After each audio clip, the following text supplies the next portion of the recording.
So yeah, I'm Chiara. I'm assistant editor of case studies at WARC. And first of all, thank you for being here. Thank you for having me. I'm really excited. And what I would love to talk to you about today is the inextricable link between creativity and effectiveness.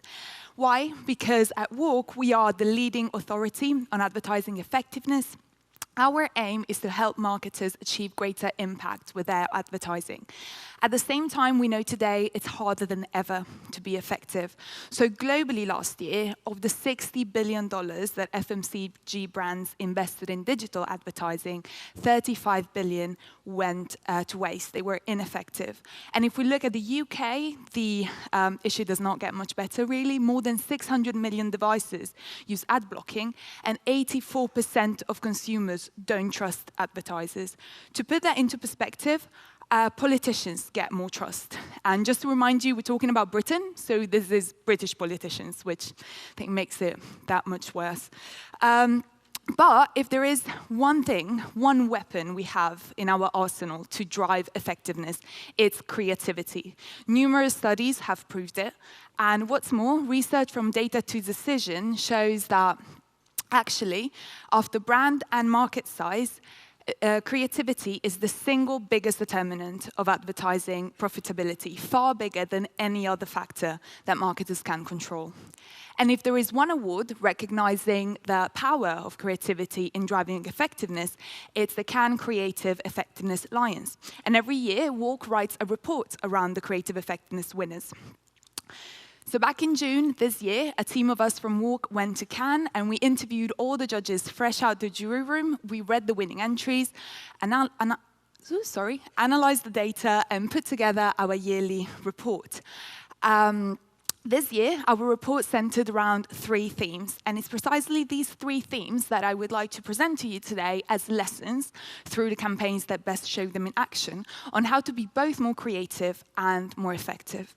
Because in the words of one of this year's judges, Claire Hutchinson from Havas, we can only have influence and attract budget if we can prove that what we do is effective. So let's get started. Our first lesson is around creative catalysts paying off.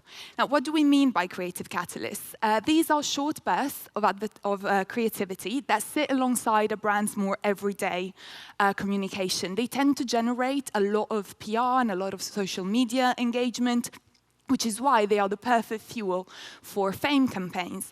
And as we know, especially from the work of Peter Field and Les Binet, fame is one of the biggest drivers of brand growth. So it's really, really important for effective communications. A brand that really used creative catalysts to great effect this year was Xbox with the franchise model. This won a gold this year in the creative effectiveness competition. And with the franchise model, Xbox let gamers not only customize their own controllers, but also own their own designs and profit from them by selling them online. The gamers' designs themselves then became the face of the campaign and then were literally put on a pedestal, as you can see, across really visually stunning creative. So let's take a look.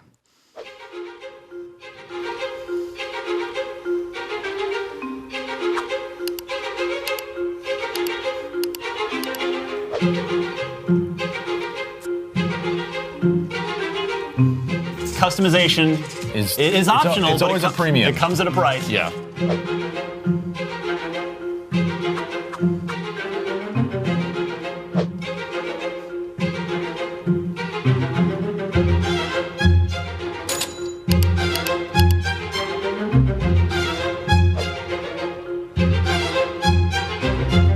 The more people that buy my design, the more money I make. I got more than half of what I paid for it. I actually earned over $1,000. With this new feature, I can name and claim my design. Now that design belongs to me. Anyone can buy it. I figured a lot of people would be into Despicable Me and the Minions. I'm German, but Brazil has a much bigger fan base. Trump's smart, a good businessman, straight talker, tells you the truth, tells you how it is. He looks like a Cheeto. The controller I designed was a breast cancer awareness controller. I wanted to join the fight for marriage equality in Australia. I want to try to make money off this thing. Make something that was empowering. Unicorns. Black Lives Kale. Matter. Bacon. The Pope. Atheists. Bitcoin. Despacito. Hashtag me too. Did Twitter a lot. I did social media on YouTube.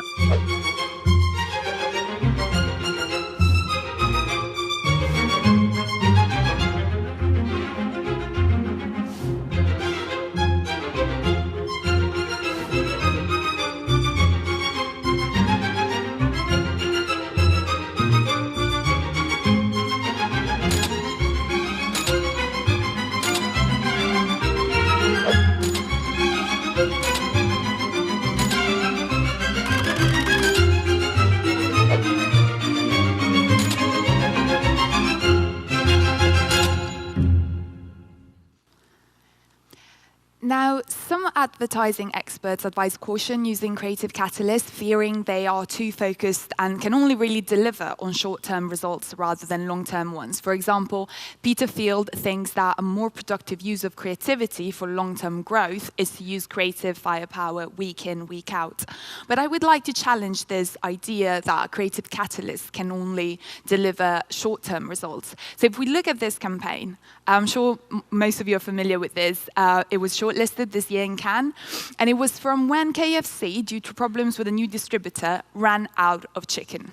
So as you can imagine, it was a disaster. They had to temporarily close 700 of their stores across the UK, and employees and consumers were absolutely enraged. So what KFC did was quite simple. It apologized through this print ad. And this very simple apology earned it a lot of consumer favor. People saw it as a more human brand because of it. So we don't really know what would have happened to perceptions of KFC in the long term had it not done this there and then. So yes, it was a one-off, but one that paid off in the long term.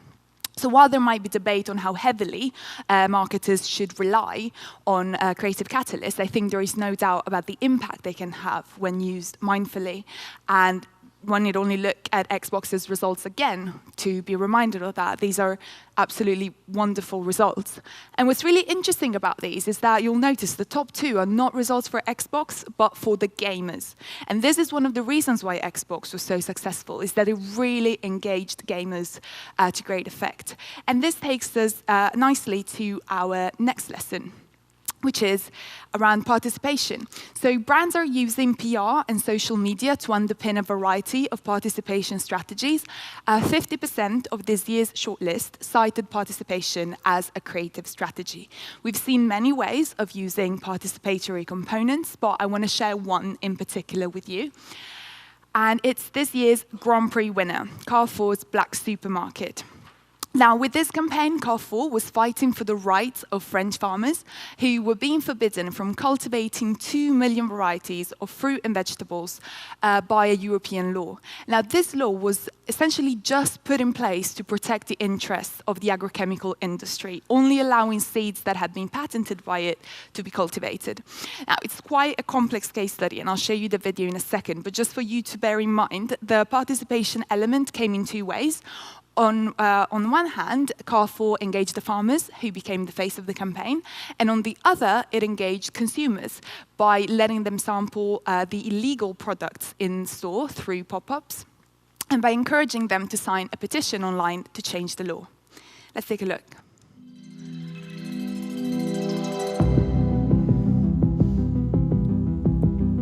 These seeds can grow healthier and tastier varieties of cereals, fruits and vegetables, but they are illegal, as are 97% of varieties. Why? Because in Europe and almost all over the world, the official catalogue of authorized species dictates which seeds are eligible for sale and cultivation. This is the law, and any infringement is sanctioned by heavy fines. Oddly enough, almost all the authorized species belong to the agrochemical industry, hybrid and pesticide-resistant seeds developed in laboratories. A lucrative deal for them, a disaster for taste and biodiversity. To change the law, Carrefour, the French food retailer and leader in Europe, has decided to defy the law. Carrefour presents the Black Supermarket. Illegal black markets in our supermarkets. to make consumers discover these illegal varieties and sell the illegal products grown from the illegal seeds, facing legal penalties. We created a campaign to show the absurdity of the law, recruiting farmers all over France to join the protest movement. Then we signed a 5-year commitment with them, creating a real sustainable network. Our petition to change the law received over 85,000 signatures. There was almost no media in France that did not speak about the black supermarket. Le fruit défendu dans un supermarché, Carrefour. Carrefour se lance dans un marché interdit. Even Carrefour's worst detractors were amazed that a big bad retailer would break the law for a good cause. C'est un événement majeur. C'est un message politique très fort. And finally, after 8 months of intense legal battle, in April 2018, a new law was voted, allowing farmers to grow their seeds free. After 40 years of prohibition, a big win for farmers, consumers, and biodiversity.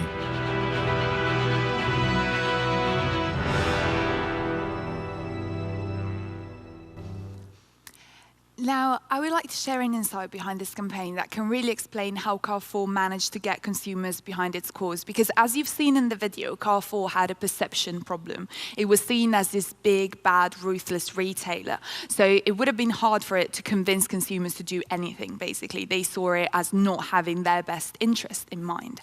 So Sarah Lemarié from Marcel came to speak at a walk event earlier this year, and she told us about how they approached this perception issue. She said they found a bigger Goliath, the agrochemical industry, because next to it, Carrefour looked very small, and yet it was the only business big and powerful enough to be able to take on the fight. So Black Supermarket essentially reframed what it meant for Carrefour to be a big retailer. It meant to side with the smaller guys, to fight for the rights of farmers, of people, of biodiversity. As you will have seen in the video, Carrefour had a really strong physical element to its campaign, the in-store pop-ups, and it was not the only one. Actually, it was a common theme among this year's winners. And our third lesson is, in fact, around the enduring power of the real. So brands are increasingly adopting a wider interpretation of consumer experience, one that goes beyond digital channels and comes into the real world. And perhaps it's all the more important today to have a powerful physical presence in the real world because we live in such an increasingly digital reality. And one of this year's creative effectiveness judges, Dara Treseder, CMO of Carbon US, has something really interesting to say about this when we interviewed her in June. Here's what she said. When brands are able to engage in the physical world, it's still brought onto the digital. But if you're only doing it in the digital, what's happening in the physical? And I think that intersection of both of these dimensions is truly powerful. And I think it allows you to be more effective in a way, in a better way than if you only chose a digital channel. Great example of a brand having a powerful, impactful physical presence in the real world is Calm with Project 84. This won silver this year. Calm is a UK male suicide prevention charity, and with Project 84, it wanted to break the silence around male suicide and create a visual representation of the 84 men that every week take their lives in the UK to raise awareness of the severity of the issue. Here's how they did it.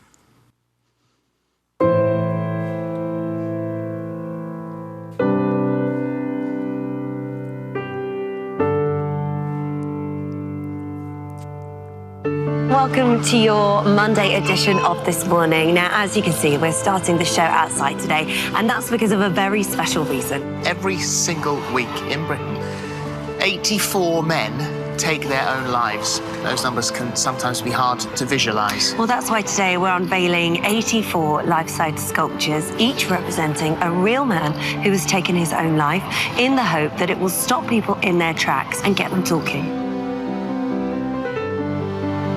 Archie was 20 when he died. I lost my brother to suicide. 7 years now since my son took his life. I'm here with my sisters because we lost our dad. Sometimes until it's at your front door, you don't think about it enough.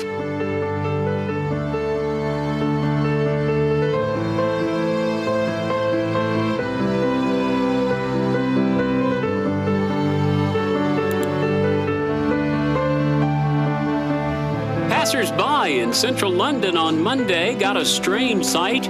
84 men standing on the rooftops of office towers. Project 84, a campaign to raise awareness of male suicide. But it turns out the men were statues, all part of a demonstration for suicide awareness.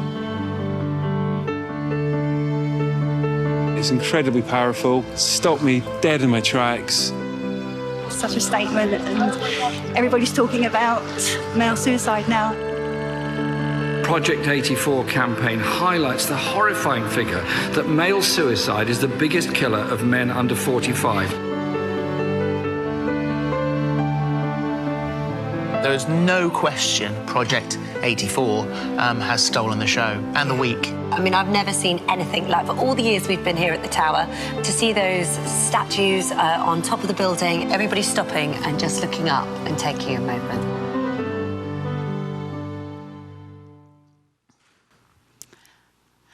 Right, so obviously the installation itself made up a huge part of what made Project 84 so impactful, but its power lay also in the choice of media channels on the part of CALM. So CALM could never afforded to air an ad on TV. So the media partnership with British TV channel ITV was absolutely instrumental in its success because they achieved the reach of TV without the media spend associated with it. And then Phil and Holly, the presenters you've seen in the video, were a media channel in and of themselves because they are two figures that are much loved by the British public, and the British public is very familiar with, to the point where they make difficult subjects that be easier to talk about. So really all of this contributed to Project 84's success. So we have our 3 lessons in creative effectiveness. Now, I would like to conclude with an overarching theme we've observed across all of this year's winners, and that is the potential that risk-taking has for brands big and small, especially now that we live at a time where consumers are getting increasingly growing detached from advertising that is conventional. Playing it safe is not going to achieve cut-through. And if we think about some of the challenges I mentioned at the beginning around ad blocking, around lack of trust, I think some of this year's winners can really show how embracing risk can help overcome those. So Carrefour took a huge risk. It literally broke the law, but it paid back hugely in terms of consumer trust, for example. And then CALM, in the words of Simon Gunning, CALM's CEO, did something that was borderline illegal, but you could argue that no amount of ad blocking could have stopped anyone in London from seeing Project 84 when they looked up. So in the words of this year's jury president, John Seifert, you have to take an important stand on something, even in the face of criticism. Now, of course, this is easier said than done. Simon Gunning, the CEO of CALM, told us this of the week that Project 84 went up. It was unquestionably the most terrifying week of my entire life. And understandably so, but look at those results. They are amazing. And apart from all the, and media increasing calls, CALM estimated they saved 239 lives. You cannot get a better result than that, ever. And then if we look at Carrefour, Sarah Lemarié told us the real challenge is not to get the game-changing ideas, but to make them happen. And we know Carrefour had to work with a lawyer every step of the way to assess risk, but this calculated risk really did pay off. And not just in terms of business results, but Carrefour also managed to pass a new European law, which is huge. So I think all of this year's winners are brilliant, inspiring examples of how to use creativity as a fuel for effectiveness. Creativity to drive an impact that can be on a business's bottom line, but also on society or even on culture at large. And that's why I would like to conclude with a quote from Simon Cook, the managing director of Cannes Lions, which I think is a really beautiful quote that speaks to the power of creativity in driving effectiveness. This is what he said about this year's winners. They demonstrated a new breed of effectiveness, work that delivered admirably in commercial terms, but also entered culture in a tangible way, extending its significance.